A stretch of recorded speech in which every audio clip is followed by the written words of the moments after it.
1997, handpicked by Michael Jordan to have his own signature shoe. 2005-2006, NBA champion with the Miami Heat. Gold medal Olympic winner. Owns and operates DA Enterprises.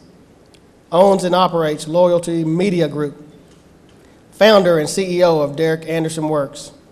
President of Victory H2O Global Operations. Designs and operates Loyalty Clothing Company. Owns and operates Loyalty Home and Auto Concierge. Owns and operates Anderson Development.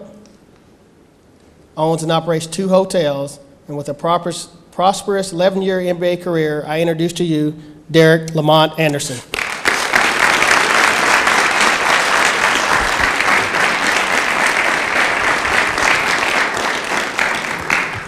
I don't know how many Kentucky fans, nobody cheered after we won a championship. Should be excited about that.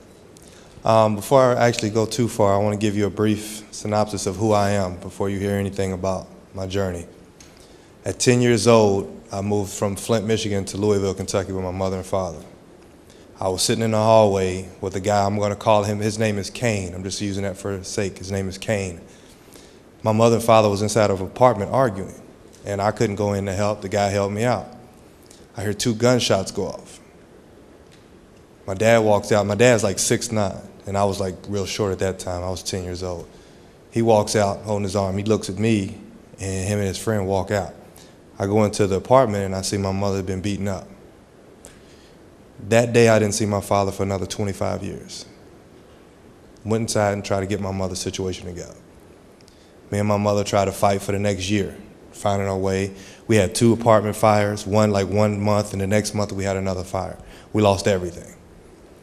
That next year, I turned 11, and school started, and my mother left me outside as she goes to work on a Friday, and she didn't come home till Sunday. That Friday night, I slept outside in an abandoned apartment. We had no electricity, no heat, or anything. I went to the grocery store, so I knew I had to eat. A friend had told me about getting a job there. This is 11 years old. I go to the grocery store and I carry people's bags for a nickel, for a dime, just so I could eat. I got $3 that first day. I go to Kentucky Fried Chicken, and it's a 3-piece meal for $2.95. I'm thinking, like, I got it made. Common sense hit me. What if my mother doesn't come home tonight? I go back to the grocery store. I get a 79-cent bread, 59-cent bologna, and I go back to sit in the hallway and I eat bread and drink water from this store up the street. It was complimentary, so I went up there and got some water. The next day is Sunday, she comes home. I don't say anything, 11, I'm surviving. The next day, I come home from school, she's gone again, doors open, I walk in, still no heat, no electricity. I have to take a bath, and you guys don't remember, but it was Trin detergent. I know, Joe, you guys remember the detergent was called Trin. And it's like Tide now, but it's brittle, it's tough. I went in, I washed my clothes, cleaned the tub out, took a cold bath. There was no shower, took a cold bath. I get up the next day and go to school. I wind up going to school, and they say, you can't come because we don't know who you are. My mother had used a different social security number for me, so they didn't know who I was. They took me to a shelter home because they had to find out who I was. I wound up getting an uncle to come get me out to give me an opportunity to be something better than what I was doing. His situation was tough. He takes me back to my mother a few weeks later, so I'm in the same environment. Very abusive. I had 2 Christmases that I went by at 11 and 12 years old. I got no gifts, 0 gifts. I had an older brother who was 14 when I was 11. He ran away from home and wound up going to stay with his dad's family. At 14, I had a child. The girl I wound up dating, she was 17, but she allowed me to stay over her house sometimes. I had a child at 14 years old. At 15, I went through the whole year just trying to find my way. At 15, I had to work 2 jobs to pay child support for my son. 2 jobs. I worked at the candy store and I worked at a paper route at 15. And I was in high school and I was becoming a great basketball player at the same time. At 16, I got custody of my son. He's 2 years old. He's sitting next to me while I'm at the candy store, and he's trying to eat all the candy, of course, but I'm trying to watch him as I try to make money for he and I. I take him home one day to my aunt's house, to his mother's sisters, so she can watch him until I got off work again because they told me I couldn't do it. I wound up coming home with bread and bologna, and I got jumped by 3 guys. And all I was holding on to my bread and bologna, and I said, please take my money, because I only have but $2, so I was thinking, like, at least my son gets to eat. These guys are beating on me, and I wouldn't let go. All of a sudden, one guy kicks me in my mouth, and I let everything go. It's just the worst pain you ever want to feel. And when I got up, I wasn't really angry at the guys, but I was more disappointed because I wasn't going to be able to feed my son that night. So when I look back at it, I was like, well, what is the biggest issue that I was having? And it was basically just trying to survive. I didn't make any excuses. All I did was survive. That day, the next, probably 2 or 3 days later, I wound up staying at the high school. My high school is Doss. I wound up going to the high school gym, and we had practice on Saturday. So that Friday, I just stayed in the gym. I shot basketball all night long. And the janitor came in, and it was a little smaller than this. And the janitor came in, he said, well, it's time to go, I have to turn the lights on. I said, okay, but can you leave them on until my uncle comes and gets me? He knew I was telling a story, but he looked at me and he said, well, I'll leave the stage light on for you. So after I got done playing basketball, I went by the back of the stage and slept until Saturday morning. I didn't eat anything, I just had water fountain, and that was it. Then all of a sudden, the next day when coach comes and sees me, he was looking at me, he's like, you had the same stuff on yesterday. You all right? I'm like, yeah, I'm fine. I just didn't feel like changing clothes. Go back to school, and everyone is laughing because they say, well, he's had the same clothes on. Now, mind you, I'm becoming a great basketball player, and everyone's noticing me now. But I never let my smile go from me. When I turned 17, I graduated with a 3.7 GPA and got a full scholarship and sole custody of my son. Now, I don't know how old you guys are, but if you can take care of a son at 14 to 17, I give you hats off. It was very difficult. At 18, went to Ohio State, got full scholarship, then I transferred to Kentucky 2 years later. By the age of 22, I signed with Michael Jordan, for the first guy he ever signed to wear his own shoe company, for $30 million. Signed the 13th pick in the NBA and wound up getting $9 million. The one thing that stayed consistent with me was my positive attitude and my work ethic. No one in life was going to tell me how I was supposed to be except me. When you look at people that make excuses, they say, well, man, my mom and dad broke up. It has nothing to do with me. My mom and dad never saw me play high school, college, middle school, any basketball in my career. Never saw me play. Did that have any bearing on my success? Not one time did that bother me to becoming better than what our situation was in. When you say, well, hey, I'm poor, I don't have nothing, I don't have any shoes, I don't have this. If you woke up, you can work at McDonald's, you can get a job.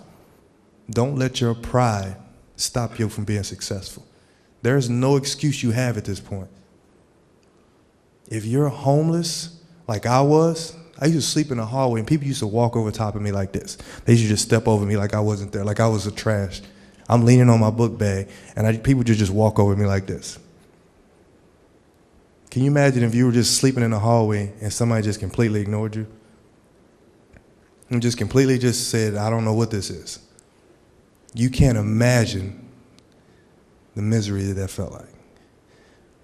But never once did people say, he's got a bad attitude, he's negative, he complains.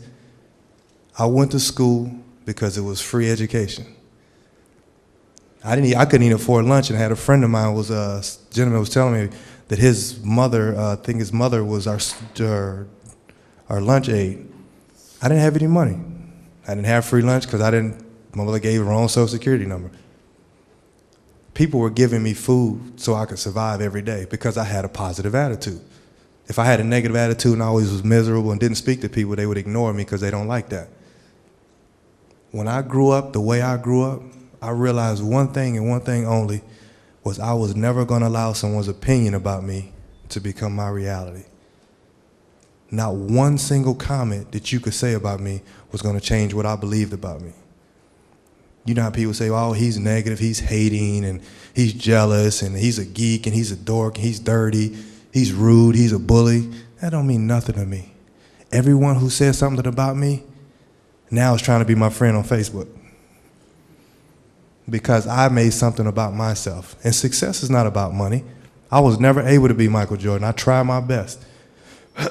But the one thing that Michael Jordan told me, which is on my book, the reason why I picked you is because, not because you were a great basketball player, is because your work ethic towards adversity.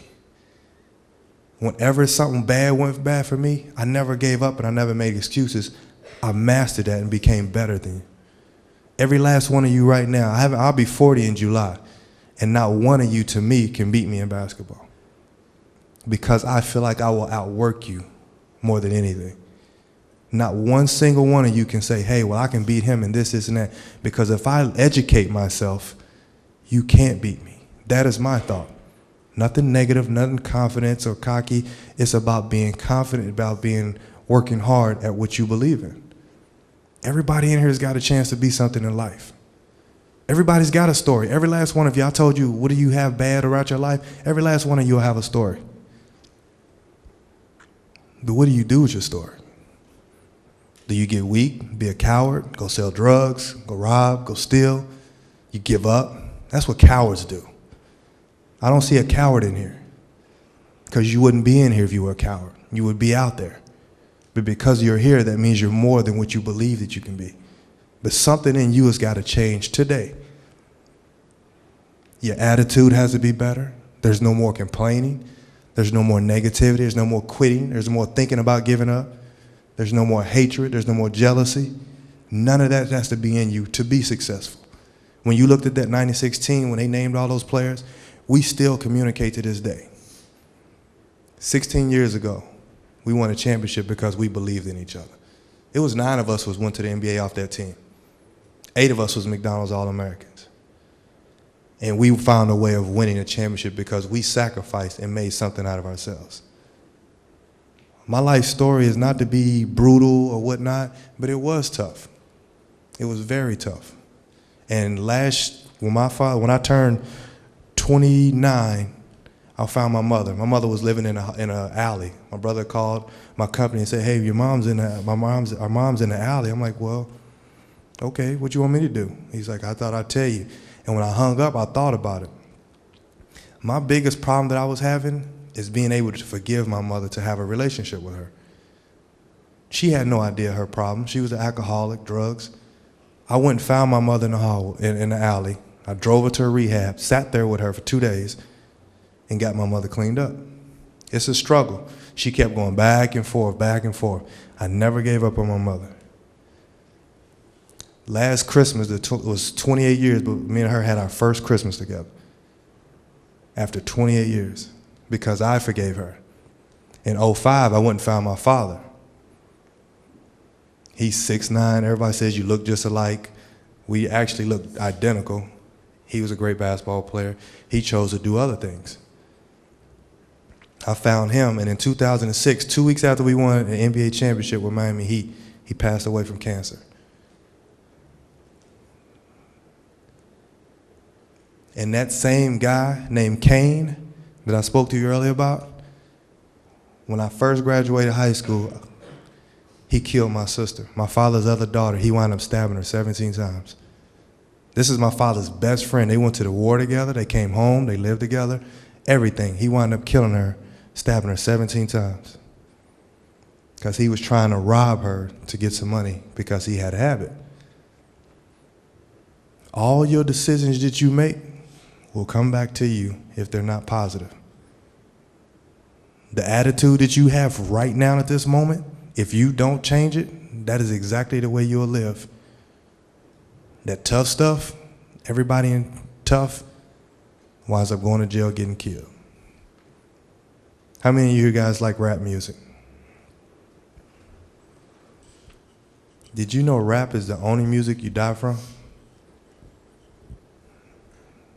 Have you ever heard of 2 country singers killing each other?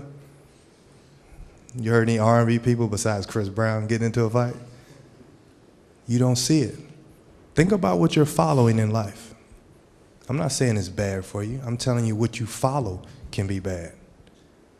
Think about what you believe in. Who is your idols today? How many of you guys want to be a professional athlete or entertainer or somebody famous? And if a school teacher came in here in a Mercedes-Benz and made $1 million, would you want to be a school teacher? Yeah, see what I'm saying? Our priorities are different. You have to realize, how were you able to count? Who taught you how to count? Your teacher. Who taught you how to read? You can't count money or read a contract without your school teachers. Understand what education does. Understand what situation that you have at this moment. What if you didn't have school teachers? What would you learn? Nothing. When I got my first NBA check, it was $250,000. I got it back, it was $127,000. I called my attorney and I said, who is FICA? He's like, FICA, what are you talking about? I was like, well, who is FICA? He's got like half my money. He's like, those are called taxes. And because I wasn't educated at all, I didn't know that. I'd never had a credit card, never had a bank account. I never had any money. But I learned to educate myself at that age. Now I can do my own taxes. You have no excuse not to be better. You have zero excuses not to be a better person. The biggest thing that you have in this room today is understanding there is no excuses. I used to sleep outside on a basketball court, man. Literally overnight, and people used to see me and no one helped me. I used to just sleep out there and just struggle and finding my way. I never stole nothing. I never sold drugs. I never drank. I never had a Coke or a Pepsi in my life. I don't believe in doing anything that's going to hurt my body or my mind, because that's all I have. Between me and my destiny was nothing but me holding me back. Not teachers, not anything. They was there to help me. So if I don't take advantage of any opportunity that I have at this point, it's not on them. It's on me. And I'm not a quitter. I spoke to a kid the other day and he was telling me about a suicide, and I'm just like, suicide, what is that? Like, that's what cowards do. You're not a coward. That's nothing. You just fight and you get up. You don't see people that lose. Michael Jordan got cut, greatest player ever. They told Bill Gates to get out of, we're not going to accept your computer. Now he's the richest man in the world. You have to be told no to keep going. If people tell you yes all the time, what are you working hard for? Nothing. Understand your position in life at this moment, young man. This is all you have at this point. You can go straight up. Every last one of you can be successful in here. Every last one of you. If you own a car dealership, if you own a tire shop, that is success by being able to take care of yourself. You don't try to fight to be an NBA player so bad and did you forget how to be a good person. That is the most insane thing I've ever heard. I played on a team with Portland Trail Blazers, and literally the police came every day to our practice facility. They called us the Portland Jail Blazers because these guys' attitudes were so bad. Now, 2 of them have lost their jobs. 1 of them had lost all his money, and the other one, we don't know where he's at. You have no idea. He had an opportunity, he wasted it, and now it's all gone. The thing that I have between me and you, this only difference in my life with anybody else in this world is effort. That's it. My effort is what got me to be successful. Can you imagine right now? How many of you here could be 11 years old and take care of yourself? You think you could have been taking care of yourself at 11 years old? How many people had to sleep outside at 12 or 14 and you have a child that you have to take care of? The pressures are tough, but the toughest people are given the toughest battles. Do you realize that? The toughest people are given the toughest battles because we are made to survive. Your situation that you're going through right now, if it's home, school, whatever it may be, you can get out of it if you choose to get out of it. They're going to do a life story about my movie, and I didn't even ask these people. Tyler Perry's called, Warner Brothers, all these people have called me. They said, your story is amazing because these kids today make excuses, and they got computers, cell phones, shoes, clothes. They got all these gifts that they're not taking advantage of, but I had none of that. I literally wore 3 pair of pants for a whole school year. My shoe size I was in as a 13 from a friend of mine first 2 months, and I wore 11 and a half. You talking about humiliating? Imagine that feeling. You guys got on Kentucky, Carolina, Louisville shirts. My shirt was dirty. It was clean, but it was dirty. You have no idea what I've been through to get to this point. But there's nothing in the world could tell me I wouldn't change any of it. The night I slept outside on those courts, and the day I just dribbled basketball and played basketball the entire night, wound up making over $100 million because of my effort. It's my attitude. That's all that I counted for. That's it. I changed every day to say I'm going to be a better person than I am a basketball player. That's it. I've met Bill Gates. I've met the richest people in the world. The one common denominator they all say about me is, what do you think they say about me? I'm very positive. When I call Michael Jordan, he'd be like, what's going on? And I asked this kid, I said, why do you think he picks up when I call him? He said, I don't know. I said, it's because when I call him, it's out of respect that he answers the phone. That's the reason. The way you treat people is how it's going to happen to you. Your attitude, like all these dudes are walking around looking mean and tough, and they say, well, man, don't nobody want to help me. Well, look at your attitude. That's what you're giving off. Right now, if I took everyone and gave everybody $1 million, would everybody be happy? No. That money doesn't make you. Understand that. Your character makes you. What you do in life makes you. Everything that affects you was because of you. I don't believe in excuses, man. That's not cool. My parents never saw me play basketball. You think I cared about that? It was my life. If I did something wrong, I got in trouble, not them. There's no more excuses. There's no more teachers are mean to me. Teachers are teaching you. When you get your 18 and you want to do your own thing, go right ahead. But understand, everything that you do has a consequence. My close friend, when I was in the 7th grade, on up, when we was in high school, we standing next here, and I'm at a party, and we're just sitting on a building. Some guys drive by and just start shooting. He gets shot right in his head, and we both fall down. People think it was me that got shot. He dies right next to me because I'm at a club.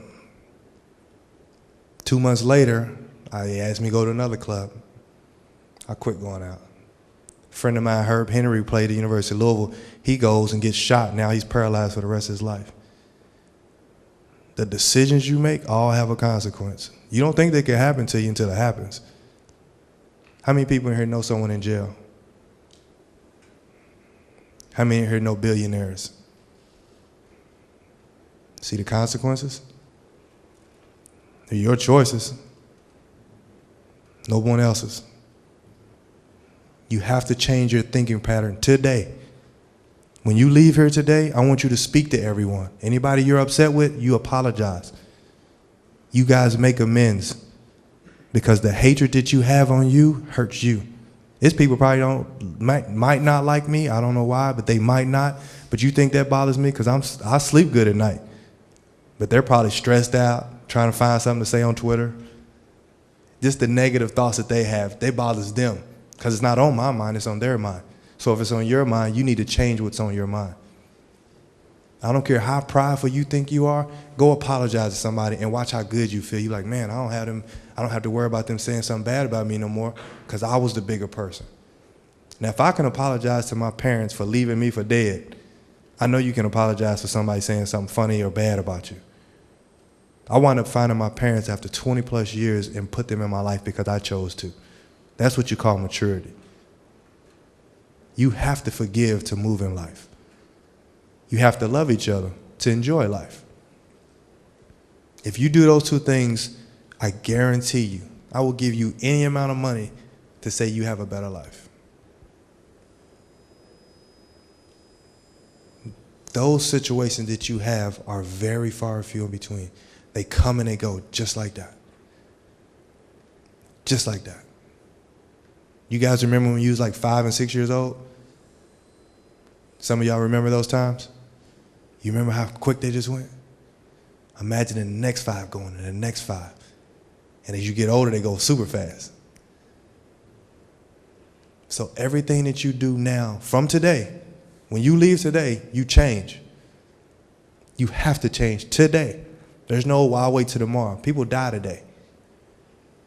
There's no tomorrow. You change today. I want you to go to your Twitter, your Facebook, forgive whoever that you've been arguing with, your girlfriend, your buddies you grew up with, whatever it is, you forgive them and you love people. That's the common denominator for happiness. Understand your choices are your choices alone. But do something with your life, man. Do something with it. I've been through the worst situations you can imagine, but not once have I complained in any article that they've written about me, in any book, in any interview. It was all about making sure that I was able to survive by working hard and being positive. That's it. There's no blueprint to this. There's nothing else that you can do right now to say, hey, or you don't understand my situation. I do understand your situation. How many of you guys in here went without Christmas before? Don't raise your hand, but think about that. If you haven't gotten something on a Christmas day, how do you change that? I have to do something to change it myself in the right way. And those who have gotten something for Christmas, you need to treasure that and not take it for granted. I make my son work every single day. He's 25 years old right now. And I make him still work. He said, hey, Dad, I want to get this new iPhone. Okay, well, when he was younger or anytime, I'd say, you go clean my closet. You go take the trash out. You arrange my suits. You go do something. You're going to earn this. I'm not just giving you money. You have to earn it the same way in life. I don't expect you guys to say, hey, well, I did good in school. You're supposed to do good in school. There's no reward for what you're supposed to do. You'll find out in life. When your boss gives you a job, that's what you're supposed to do. So today, young men, I just hope you guys understand that no more excuses. No more excuses. You love each other and you forgive each other and you have a great positive attitude about everything. Something bad hits you, you go talk to one of your buddies or your friends, you overcome that situation. You do not allow someone's opinion about you to become your reality. You never do that. And if you ever need me for any advice, any help, Joe, John, anybody will help you. They'll tell you my situation. I'm always available to help someone because you can't do it by yourself. My school teachers actually helped me get out of my situation. I used to stay with my high school coach, who was a white man. He took me in his home and told me I could stay there. I used to fake falling asleep in people's houses just so I wouldn't have to go to the empty apartment. I used to go to a restaurant, had complimentary bread and water. I go in there and tell them, yeah, I'm going to sit down and eat. I eat bread and water real quick, and I say, wow, this is the wrong restaurant. It wasn't stealing, it was complimentary. I had to find a way of surviving. But I never stole, I never sold drugs. I never did one thing criminal because I knew that's the dead way out. That's a coward's way out. If you don't believe me, the streets are undefeated. You realize that? Have you ever seen somebody beat the streets? As soon as you say, oh, this is my neighborhood, they come tear your house down. Now where's your neighborhood? Gone. So if you guys ever need me, I'm always here. But please, today, if you do anything in life, you change your thought pattern today to be positive and you love and forgive each other. That's when you become successful. That's when you become a better person and your life can go as high as you want it to go at that point. Does anybody have any questions? No questions. So everybody's going to change today? Hello? Anybody going to change today? Yes, sir. There we go. I like that. Well, that's good, guys. I just want you to understand that the reason why I came and the reason why I'm doing this, my story is about to be on TV. And when you see the harshnesses of what reality is, you start to realizing that your neighbor isn't a bad person. They just might be going through something. So you always pull that person to you, and you always try to give them a word of encouragement. Don't beat your partner down. Don't talk bad about them. Don't joke and laugh at them. You help them. One day they'll be able to help you.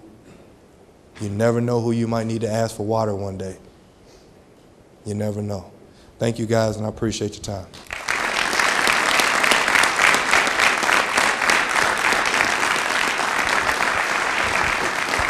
Thanks, sir.